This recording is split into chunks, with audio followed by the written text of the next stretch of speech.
Kimora Lee Simmons, the renowned fashion designer and entrepreneur, has reached a breaking point with what she perceives as unfounded and hurtful statements from her ex-husband Russell Simmons. In a powerful and unfiltered response shared on her Instagram account, she directly confronted his claims, defending her daughters and calling out what she believes to be distortions of the truth. This exchange marks yet another chapter in their long and complicated post-divorce relationship, one that continues to play out in the public eye despite years having passed since their separation. At the heart of Kimora's rebuttal is a fierce assertion of her daughter's independence. "My girls are grown women," she emphatically declared, underscoring that her children are now adults fully capable of making their own decisions about their relationships and lives. This statement serves as a clear boundary reminding everyone, including Russell, that her daughters are no longer minors to be spoken for or used as leverage in disputes. It's a declaration of empowerment, highlighting how time has transformed the family dynamic from one centered on young children to one where young women exercise their own agency.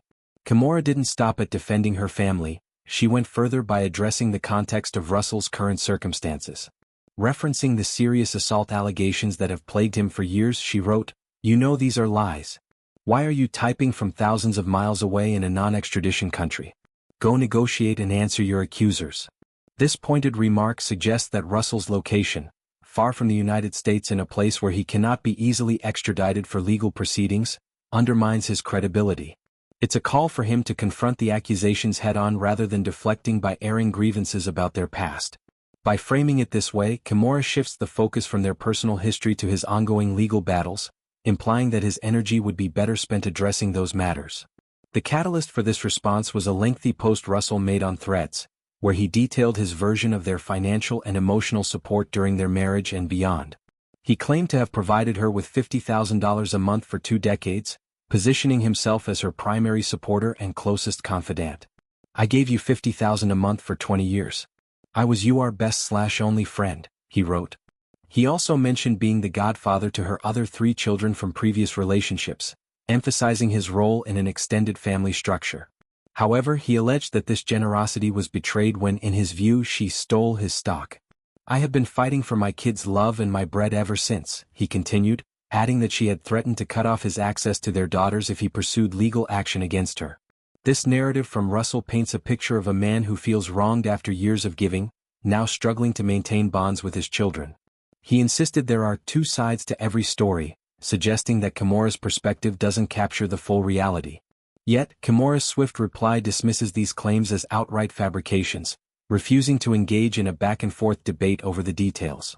Instead, she redirects attention to what she sees as his avoidance of accountability for far more serious issues. To understand the depth of this conflict, it's essential to revisit the history of their relationship. Kimora and Russell met in the vibrant world of entertainment and fashion in the 1990s, where he was already a powerhouse as the co-founder of Def Jam Recordings, and she was rising as a supermodel and designer. They married in 1998 in a lavish ceremony that symbolized the fusion of hip-hop culture and high fashion. Together they welcomed 2 daughters, Aoki and Ming, who grew up in the spotlight of their parents' fame. The marriage lasted 8 years, ending in 2006 amid reports of irreconcilable differences. Their divorce was finalized in 2009, but the split was far from amicable. Over the years, public spats have erupted periodically, often revolving around money, custody, and parenting styles. Kimora has built a successful career post-divorce, launching her Baby Fat line and appearing on reality TV, while Russell faced mounting controversies, including multiple sexual assault lawsuits starting around 2017. These allegations led him to step down from his business roles and relocate to Bali, Indonesia, a country without an extradition treaty with the U.S., where he has continued to post about wellness, spirituality, and his side of various stories. Kimora's response isn't just a personal defense, it's a broader statement on resilience in the face of public scrutiny. As a mother, her primary concern appears to be shielding her daughters from being dragged into adult conflicts. By declaring them grown women, she's advocating for their right to privacy and autonomy, a theme that resonates with many parents navigating similar situations. In today's world, where social media amplifies every word, such public exchanges can have lasting impacts on family members, especially young adults finding their own voices. This incident also highlights the challenges of co-parenting in high-profile divorces. When children are involved even after they turn 18, emotions run high. Russell's complaint about fighting for his kids' love suggests feelings of alienation, perhaps exacerbated by the distance and legal entanglements. Kimora, on the other hand, seems to prioritize moving forward, focusing on her business ventures and personal growth rather than dwelling on the past. Public reactions to this exchange have been mixed. Supporters of Kimora praise her for standing up to what they see as manipulative behavior, appreciating her directness and refusal to be silenced. Others sympathize with Russell, viewing his post as a cry for reconciliation after years of perceived injustice. Social media comments range from words of encouragement for Kimora, Queen standing her ground, to questions about the truth behind the financial claims. Regardless of sides, the situation underscores how divorce doesn't always mean a clean break, especially when fame and fortune are involved.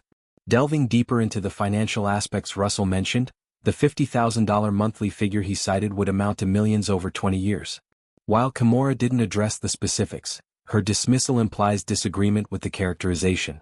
Divorce settlements in celebrity cases often include substantial alimony and child support, but details are typically kept private.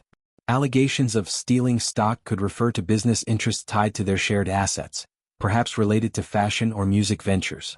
Without court documents made public, it's hard to verify, but Kimora's response suggests these are exaggerated or false narratives designed to garner sympathy.